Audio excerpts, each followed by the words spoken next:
The number one thing to avoid when growing chili pepper seedlings is overwatering. Here is a healthy chili pepper seedling.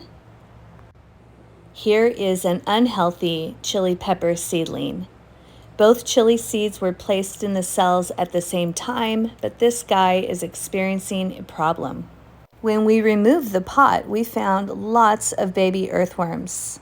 Apparently, some of our larger pots in the greenhouse had lots of earthworms that ended up relocating into our baby seedling pots. Earthworms are great for soil, but we may have a combination issue of the soil staying too wet and lots of worm castings, which may have made the soil too strong for the young roots.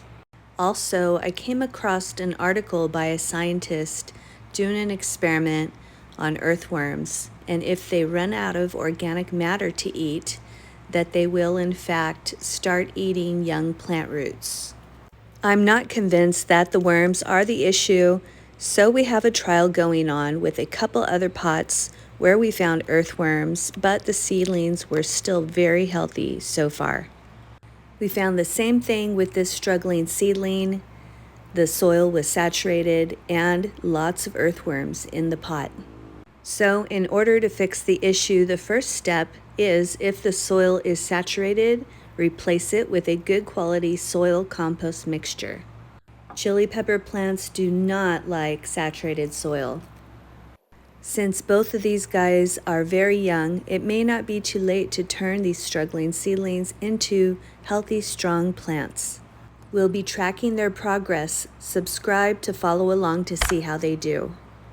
If the seedling is in good soil and it's almost dry, then give it a small amount of kelp water for nutrients and let it get close to drying out in between each watering. After about a week, you will start to see the leaves greening up. We have a fun story about this tomato plant that we'll be sharing soon, so make sure to follow. And remember, each time watering, give it a small amount of water. The seedling should never be in saturated or soggy soil. And if you have any questions about chili pepper seedling care, then feel free to leave us a comment and we'll get back to you as soon as we can. And follow for more tips on how to grow strong, healthy chili pepper plants and delicious chilies. Here is our earthworm trial, and I'm already seeing some issue with the root growth. More to come.